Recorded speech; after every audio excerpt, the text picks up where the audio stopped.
Nabi zaman Sugeng di akhir hayatnya itu sering ngendikan tentang al-fitan, tentang tragedi utawi prahara.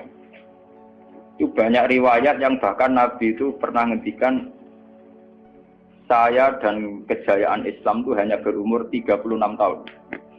Itu sampai menghitung periode 36 tahun. Juga banyak riwayat yang bahkan secara detail saya mencium turba, di mana nanti cucuku terbunuh di situ. Apa kamu gelisah Muhammad? Iya. Kata Jibril, jika kamu mau, saya tunjukkan di tanah mana nanti cucumu akan dibantai. Itu riwayat jauh sebelum Said Husain dibantai di Karbala. Termasuk riwayat-riwayat yang se-ekstrim ini. Jadi ini kan terus ngaji kalau tinggi-tinggi bahwa nanti pada akhirnya sing mlebu neraka iku ora wong dolim tok, termasuk kita-kita sing saleh. Jadi sempat masuk swarga. Wong pun untuk khaudun Nabi berarti mendekati napa? Swarga. Bahkan bagian riwayat khaudun Nabi itu fi jannah. Makanya kalau ini cerita, ini amun salah paham tuh. Orang Khawarij itu soleh-soleh wong. Justru karena kesalehannya itu melahirkan tragedi dalam Islam. Karena solehnya itu kemudian mengharamkan barang yang mubah, mewajibkan barang yang sebetulnya hanya sunnah. Penyakit wong soleh mesti begitu. Ane jajal awet ke itikaf ning masjid seminggu, soleh seminggu. Enggak metu es perpal perempuan, wong amen jagongan ning omah. Ora eling pengen. Padahal eling pangeran iso ning omah iso ning dalan. Cuma dekne selerane kan ilinge ning masjid. Wong itikaf seminggu kok gegere kak. Enggak kalah. Enggak kowe seneng pengajian ya ngono. Wong ini ora seneng ngaji sing teko wong 5. Gelem dijak apik ta ora? Padahal ning omah ngurmat anake ya apik. Paham ya? Neng pasar dagang rumah anak putu ya. Cuma APM kan kiai dari pelepak-pelepok di masjid. Tapi gara-gara pelepak-pelepok di masjid seminggu gegere tengah. Terus menfonis orang lain. Wah kata. Jadi sebentuk kesalehan itu pasti melahirkan tragedi. Itu tadi, kamu iktikaf di masjid seminggu saja. Kamu akan janggal sama orang-orang yang berkeliaran di jalan-jalan. Hanya kamu anggap tidak sebaik kamu. Apa ingat Tuhan kalau di jalan-jalan terus? Kamu nyai di satu daerah yang ngaji 10, 20. Nanti kamu kecewa. Orang sini gak seneng ngaji, gak seneng kebenaran, gak seneng kebaikan. Padahal orang yang di rumah mungkin ngerawat anaknya juga ibadah. Gitu guys. Ngerawat keluarganya juga ibadah. Hanya karena dia tidak ngaji sama kamu anggap tidak ibadah. Padahal di rumah juga ibadah dia. Nah ini orang Khawarij dengan background kayak itu paling mudah begitu. Sehingga orang-orang ini nanti ketika sudah sampai ke surga, kemudian ketemu Nabi, kata Nabi mau disampaikan ke Khaudun Nabi. Dia mau sampai ke telaga Nabi. Tapi pas mau sampai ke telaga, terus Nabi diingatkan oleh Allah, Mas, mereka tidak layak masuk surga. Innahum qad ahdatsu ba'dak. Mereka bikin bid'ah setelah kamu. Tapi itu umatku ya Allah, saya kenal mereka kenal saya. Ya, tapi sukon itu harus dijauhkan dari surga. Dan ini kalau cerita, kenapa kesalehan melahirkan tragedi? Ini kalau cerita. Dalam semua sejarah dunia, selalu tragedi itu dimulai dari kesalehan. Ya, mun beno sing terlambat ben sampean ngaji sing. Semua tragedi dunia itu dimulai dari kesalehan. Paling enggak klaim kesalehan. Ya, paling enggak klaim apa? Kesalehan. Karena semua sebentuk kesalehan atas nama agama tentu langsung dikaitkan dengan Allah. Bertautan dengan hukum Allah. Kalau sudah kamu yakini itu hukum Allah, tentu kamu dengan mudah akan menghukumi kafir siapa saja yang menentang. Karena kamu anggap melecehkan hukum Allah. Akhir dari itu tentu kamu akan tahlilud dam. Nak ngono wong iku halal darah. Ini rungokno tenan. Karena setiap pelanggaran atas nama agama tentu dianggap melanggar hukum Allah. Jika orang yang mengklaim demikian kan mudah mengkafirkan orang lain karena dianggap wani pangeran. Paham ya? Nah, kalau sudah menvonis orang lain berani Tuhan, tentu darahnya dihalalkan. Kayak kasus kaum Khawarij. Sebetulnya saat Ali Muawiyah itu melakukan konflik atau terjadi konflik, saling bunuh, saling perang, kelompoknya Ali Muawiyah saling serang, itu kan tragedi duniawi biasa. Dalam hidup pasti ada gejolak, ada demonstrasi. Ya, ada perebutan kekuasaan. Sebetulnya itu kan fenomena sosial biasa. Misalnya kiai drengki-drengkinan. Maksud kiai drengkinan mbek bakul bakso kan gak. Bakul bakso drengki-drengkinane mbek bakul. Orang malah mbek bakul es rukun. Ndak bisa kamu logika panas musuhnya adem, bakul bakso jejer bakul es rukun. Mergo bar mangan bakso tuku. Tapi bakul es padha ademe tukaran. Mergo saingan, iku nunjukno nek saingan sak jenis. Mulane kaya aku rada aman. Mergo sing nyaingi aku kudu alime sekali beraku aman. Paling wong saingi ade aku adir wis lho, Pak. Padha kelas-kelas ringan kan musuhe nggih kelas. Ora nek nak ngalim nulisan kaliber. Dadi rapati di musuh.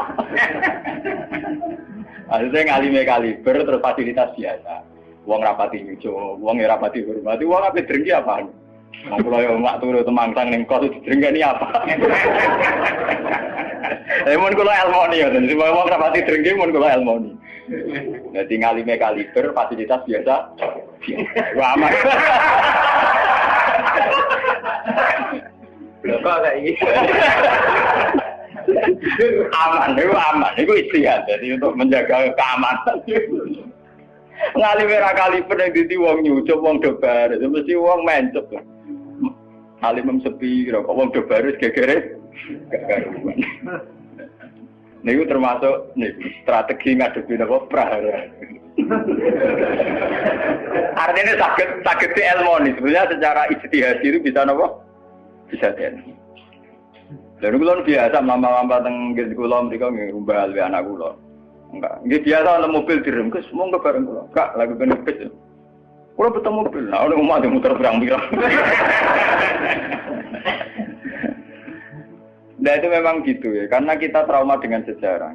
Ketika Khawarij meyakini Ali melahirkan sulmatan fiddin, melahirkan pencitraan agama. Salmatan fiddin, sulmatan fiddin itu pencitraan agama. Muawiyah juga dituduh demikian, salmatan fiddin. Akhirnya orang Khawarij lewat kelompoknya itu ada sekelompok orang yang ditugasi membunuh Ali, ditugasi membunuh Muawiyah, dan ditugasi membunuh Amr bin As di Mesir. Semua tokoh-tokoh besar Islam itu melahirkan tragedi Islam, harus dibunuh semua. Itu yang keputusan gitu tuh lewat kesalehan. Mereka orang-orang soleh, orang-orang khusyuk, senang iktikaf, senang zikir. Dia punya keputusan sing lahirno tragedi dalam Islam. Makanya kamu jangan kaget, kenapa di Irak itu banyak perang saudara, di Mesir, di Sudan, di Khartoum, di Darfur, di Somalia. Itu kalau sudah perang berani mati, karena mereka mengatasnamakan agama. Nah, kalau agama berarti merasa dia punya titah Allah, titah Tuhan. Sehingga kelompok lain, ya orang Sunni, Bantai, Syiah, Ahmadiyyin itu biasa. Makanya kita disyukur, kalau bolak-balik kita harus syukur sebagai bangsa Indonesia. Bangsa Indonesia di filosofi berdoluri, soalnya bergemeng-gemeng ngelas neng duri, orang terus bah, ini itu syukur jadi wong Jawa. Cari rasa cocok, es mau grudal, misalnya rasa-rasaran kiai beda partai yang mau grudal, bagus sekali. Karena ada sampai pembunuhan. Paling banter sing dikisih pelatihan ngirim tarmihim. Ayo tak pikir ramah anti, tak pikir kode ramah tindak, tak pikir. Ya paling misalnya mati dikijab yang ngeluh sidik-sidik. Orang anti mati. Paham? Semenjak itu tragedi itu tidak dimulai dibunuh non-muslim, tapi dibunuh orang Islam. Semenjak peristiwa Ali Muawiyah. Dulu Umar itu matinya masih keren. Umar itu dibunuh oleh seorang Yahudi. Abu Lulu, seorang Majusi, Abu Lulu al-Majusi. Era Utsman banyak riwayat mengatakan yang membunuh itu banyak yang tidak Islam. Tapi era Ali, Muawiyah, sampai Said Husain itu yang membunuh orang Islam semua. Bahkan sulahahum, orang-orang yang kategorinya soleh.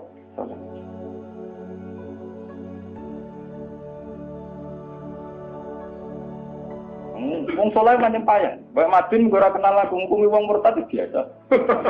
Karena daftar kemurtatan dalam kitab-kitab salaf itu terlalu banyak.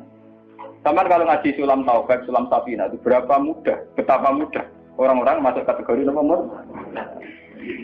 Mohon teng pondok kula rata rego ajaran. Wah ada sing kiai tanglet kula, Gus yo mboten mlebu ajaran iki pondok jeneng. Lagi bantah aku kok takok. Nak bantah, bantah-bantahan, nak takok tak jawab. Ini umum kula perhitung dong, itu memang resiko. Resiko ada takfir. Bukan kita yang salah, kita kalau tidak punya khazanah banyak itu resiko. Jadi kalau baca kitab gitu harus punya khazanah yang lain yang apa? Banyak. Sehingga tidak mudah mentakfirkan orang atau memurtadkan orang. Semenjak Ali Muawiyah tragedi, karena kelompok-kelompok soleh itu menvonis Ali itu murtad atau Muawiyah itu murtad, kemudian diteruskan, kalau gitu halal darahnya, akhirnya dibunuh. Ali ya dibunuh, Muawiyah ya seringkali mengalami percobaan dibunuh. Jadi kalau kan nanti cerita tengah sini, jadi Ali hasil dibunuh, yang Muawiyah sebetulnya subuh itu juga dibunuh, tapi pas itu Muawiyah meriang, yang imami itu wakilnya, sehingga yang dibunuh wakil. Mulane kalau bolak-balik cerita, ning tinggon nek wong kesolen mesti pintu-pintu. Wong kuwaris sih pintu-pintu. Wong ngongkon killer, ngongkon pembunuh bayaran kok tarife ngene. Lah Muawiyah ku sapa? Pokoke sing imami subuh. Ora disifati ciri-ciri spesifik mboten. Pokoke sing imami subuh. Lah Muawiyah subuh pria. Nomor wong imam ya dadi materi. Wong apa jenenge? Apa itu istilahnya tugas-tugas yang super bahaya kok tarifnya pokoknya senyum subuh. Wah emproh. Wara ini sing piye kotak ta piye ta ngene sing piye. Kemudian polisi di sekitar. Ora tarifnya pokoknya sing imami. Imami ya meriah. Nasibe apik. Jadi ora pembunuh profesional. Walhasil semenjak itu tragedi dimulai dari takfir. Setelah itu ada era Muawiyah punya anak Yazid. Yazid ada isu dia senang nyabu, senang ngeflek. Dia orang yang nakal saat jadi pemimpin. Orang Islam sholat tersinggung. Wong kok dipimpin wong dolim. Cara orang Islam ekstrem wong kok dipimpin wong ra sholat, wong ra bener kok mimpin wong bener. Akhirnya Madinah bergejolak. Madinah bergejolak ini kemudian banyak yang merokokasi Said Husain supaya ngambil alih kepemimpinan sinten. Sama nak cerita di tragedi kesalahan. Walhasil Said Husain akhirnya lewat bantuan orang-orang Kufah. Orang Kufah itu saat ini dari wilayah Irak. Ya. Jadi kayak Kufah, Asfahan, terus Nahawandu itu ikut wilayah Irak dulu. Ketika Irak pecah dengan Iran, ikut wilayah apa? Iran. Dulu yang situ semua itu namanya orang dulu kalau bilang itu Kufah sama Basra. Gitu, okay. Makanya kalau di kitab-kitab Nahwu semua kitab salah kalau bahasakan kawasan itu, kalau tidak kawasan Kufah ya apa? Basra. Sekarang di bahasa internasional lebih dikenal Irak semua. Tapi kalau dulu orang bilang itu Kufah, Basra, Nahawandu, Asbahan, Khurasan. Itu kan ya kawasan itu. Dan Rosamban. Orang-orang Kufah datang ke Madinah.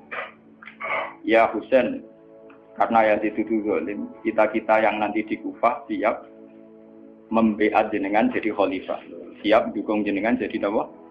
Khalifah. Ini ku mengkudeta kepemimpinan ya Yazid. Said Husain sebagai orang junior, beliau konsultasi sama Sayyid Ibnu Abbas. Ibnu Abbas itu pernah paman, karena Ibnu Abbas itu misananya Nabi. Ya Ibnu Abbas itu kan misananya sinten Nabi. Beliau itu sugeng nanti era Said Husain ya. Ibnu Abbas sugeng nanti era Said Husain. Ketika Said Husain konsultasi sama Ibnu Abbas, dihentikan ini. Yabna ammi, al-Kufah la tafi. Sopo sing ape dukung kowe? Tiang Kufah ya ammi. Wong Kufah atau jujur. Wong Kufah itu bulet gak welet. Al-Kufah la tafi. Wong Kufah nak janji atau nepah? Nepah. Dulu kayak kawasan Kufah ini sampai kalau cerita sejarah, ben sampean roh. Kan tiap daerah kan terkenalan dewe-dewe. Ono daerah terkenal Bedol Guri, ono daerah terkenal Badoan. Ibu tenan ora tiap daerah kan terkenalan dewe-dewe. Yang repot terkenal Bedol Guri, ono terkenal kayak Madura Badoan, ono terkenal daerah, oh daerah kono medhit kabeh. Nah, kawin nang Sunda, wah wani wong lanang kan tiap daerah dia terkenalan sendiri-sendiri. Paham ya? Karena perilaku budaya orang mesti ada ciri. Nah, itu di era itu. Kufah itu punya ciri khas al-Kufah la tafi. Wong Kufah mesti raju. Tenang. Walhasil akhirnya Said Husain minta maklum ya, minta supaya dimaklumi. Ya Ami, saya ini sudah bertekad untuk menuruti permintaan orang-orang Kufah. Jadi meskipun paman saya melarang, saya tetap berangkat. Kata Ibnu Abbas, ya sudah kalau itu jadi keputusan kamu. Mulane Said Husain itu terkenal Said sing brengkel. Mulane kena dititeni. Sayyid sing turunan Husain niku rata-rata brengkel-brengkel. Nggih, kados orang Iran itu rata-rata Sayyidnya Husain. Kados Abdul Qadir, kados Sayyid Muhammad itu Al Hasan. Makanya kalau Sayyid Muhammad itu Al Hasan rata-rata karena Sayyid Hasan dulu itu yang punya keputusan amul istima. Jadi tidak mau perang. Sehingga era Sayyid Hasan yang dikatakan amul istima. Tahun bersatunya umat. Era Husain betul. Walhasil wala-wala cerita Sayyid Husain kersok dibawa orang Kufah menuju Irak. Pas sampai Karbala. Terus Sayyid Husain bilang gini sama pengawal-pengawalnya, ini sampai mana? Ini Karbala ya Husain. Sayyid Husain hadhihi karobun wa bala. Ini karobun, kesusahan wa balaun dan tragedi ujian. Delalah pasukan yang dikirim Yazid bunuh Sayyid Husain ya pasti mudik Karbala. Dan itu yang diperingati orang Syiah di 10 Muharram yang disebut tragedi Karbala. Makanya bendera-bendera Syiah itu tulisannya ya Husain karena orang Syiah meringati hari meninggalnya Husain itu jadi hari suci betul. Dari besarnya orang Syiah itu hari tragedi Kabupaten Sinten Husain yaitu di Karbala. Nah kemudian versi cerita itu bulat. Kalau versi Sunni, karena sini model Kiai Indonesia, model versi Husnudzon, itu jari ini pengawalnya Muawiyah itu tidak disuruh bunuh, disuruh konsultasi saja. Cuma mereka overacting, bunuh. Sehingga dalam keyakinan Sunni bahwa Yazid itu tidak dosa-dosa amat karena tidak nyuruh apa. Tapi nak cara Syiah, nyatanya mata ini kok dikelah-kelah, mata ini ya mata ini. Wah semenjak itu lahirlah kelompok Syiah besar-besar. Siapa yang berbau Yazid, berbau Umayyah harus dibunuh. Kemudian dendam ini dijilmakan menjadi kelompok besar di dunia. Ini itu Syiah. Nanti sama. Sebenarnya Syiah itu nak muji-muji kaya-kaya agama itu dimulai Husain.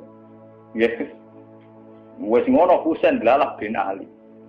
Di Nabi Muhammad, idola sentrale Ali. Terus yang dianggap kesatria prajurit nopo Husain. Sehingga agama versi Syiah itu ya 3 itu. Muhammad, Husain, Ali. Karena referensi agama Syiah itu hanya ini. Ali zaman sugenge Nabi ya terkenal pahlawan perang, terkenal kesatria perang. Husain ya kesatria perang. Sehingga orang Syiah tidak punya rujukan kecuali sejarah kesatriaan. Ngadepi Musa wani mati, kata Iran saat ini Ahmad Benedek itu orang Iran perasaannya begitu, ngadepi Musa mati, wani mati.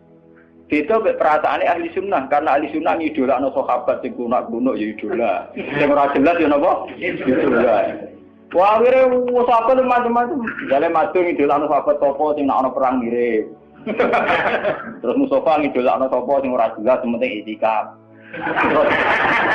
Itu kelebihannya Sunni karena ngakui semua sahabat jika perilakunya variasinya banyak. Lho tenan niku boten kuyon niku. Karena variasi idolanya napa? Banyak. Jika orang Sunni bentuke beda-beda. Mesti ndak kebeda. Mesti ndak kemana sing ngene. Oh pengamat itu ngamati salat ngono paling pusing, kok ana sing standar. Salate Muhammadiyah, PKS, Salafim di standar. Carane ngono pusing. Dia ini terkenal alim. Allahu Akbar. Ana sing waswas, Allahu Akbar. Allah.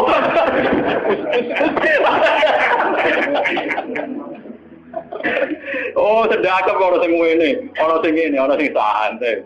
Ana sing labine ngancing nono selik. Karena orang Sunni terlalu banyak tokoh idola, karena keyakinan Sunni semua sahabat itu layak diikuti. Iku mbok barokah laknat pokoke keyakinane wong Sunni iku semua sahabat layak napa? Sahabat macam-macam, akhirnya wong Sunni macam-macam. Itu beda dengan Syiah. Sentral sejarahnya di Husain. Husain sebagai martel perang atau kesatria perang. Ali terkenal Al-Qarrar, orang yang reputasinya juga tentang apa? Jika dalam terminologi Syiah itu tidak ada istilah bil-hikmati wal-mau'izatil hasanah, sing sabar ngadepi Musa sing santun ora mahal tuh, tak Jawa niku mboten mahal. Paham ya? Sampeyan ngerti kenapa sih acara berpikir demi nek Sunni mboten. Mau kiai iku dhisik ning daerah Abangan. Mujite sik kaya slepang ora malas. Malah ndonga. Wah cerita seputar rawani tok. Seputar sabar, seputar kawan. Jarang kok Kiai Sundi wani jotosan. Jadi sejarah. Dengan sabar. Sehingga dalam tradisi Sunni itu tidak ada revolusi. Sampai sekarang. Beda dengan di Syiah. Libanon pengikut Syiah, Syria ya Syiah. Iran juga Syiah. Meskipun Syiah sendiri punya variasi, kayak Syiah Imamiyah, Syiah Ismailiyah, Zaidiyah, dan sebagainya. Tapi trennya sama, tetap menjadikan Said Husain sebagai sentral. Emang langsung TV kan nonton benderanya Syiah tulisannya apa? Ya apa? Ya Husain. Nah sampai idola kan buatan Husain. Idola Hasan. Said Hasan itu rasa seneng perang. Tapi semua ya kok. Jadi ya Pak Kiai Jawa, perang barang. Gerwapan sidik, napa poli? Ya, jadi sejarah berulang. Ya apa-apa. Jadi perang repot. Mau yang mirip perang. Itu cerita. Bon akhirnya setelah era Yazid, kemudian ada dinasti-dinasti. Kemudian era Yazid karena bin Muawiyah disebut dinasti Umayyah. Orang-orang penggemar Husain karena Husain itu mendiriati Rasul melahirkan dinasti. Jadi disebut dinasti Fatimiyah. Sebenarnya dinasti Fatimiyah itu bukan dinasti turunan Husain, karena saking cintanya ke Husain mengatasnamakan dinasti apa? Fatimiyah. Ada perang. Hasil wala-wali zaman nanti dinasti Fatimiyah itu kuasa. Ketika kuasa sempat bikin Al-Azhar. Jadi Al-Azhar dulu itu barokahnya dinasti Fatimiyah. Al-Azhar itu dari kata Fatimah Zahra. Af'al tafdilnya Zahra itu Al-Azhar. Kayak Hasna. Kalau mu'anat kan Hasna. Kalau bahasa Arab untuk af'al tafdil Al-Ahsan. Jadi kalau Zahra berarti menjadi Azhar. Itu karena bahasa saja kayak Hasna mu'anat. Kalau Ahsan untuk af'al tafdilnya. Jadi kalau Zahra jadi apa? Azhar. Jadi kata Fatimah Zahra. Ya sudah begitu. Artinya semenjak tragedi Ali Muawiyah itu kemudian orang Islam itu sudah perang terus sama Islam terus. Ya, dinasti Umayyah, digusur Abbasiyah, Fatimiyah terus begitu. Sampai terakhir di Seljuk kayak zaman era Bauddin Leng, Timur Leng dan sebagainya. Kemudian agak bersatu saat terjadi perang salib, yaitu disatukan oleh kepentingan melawan Pangeran Philip dari Prancis dulu saat menyerang Baitul Maqdis. Itu ada perang salib satu yang dipimpin Salahuddin Alaihi. Itu mendingan karena ada musuh. Nanti kadang musuh itu dibutuhkan oleh dari Sayyidina Imam Syafi'i ngendikan musuh yang berpikir luwih apik dibanding kanca. Kok kanca ku nek ana musuh tukaran musuh dhewe, kancane dhewe. Mane sakjane partai-partai Islam kudu duwe musuh bersama. Malah dhewe partai-partai dhewe Islam kah? Islam kah. Jadi mesti kalau di Indonesia dijajah Belanda ya sepakat, pokoknya penting Londo diusir. Beda agama, beda partai musir Belanda. Jadi rana Belanda, rana Jepang, ya usir-usir.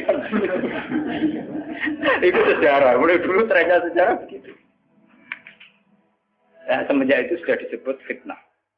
Kalau sudah fitnah itu la tusibanal ladzina dzalamu minkum.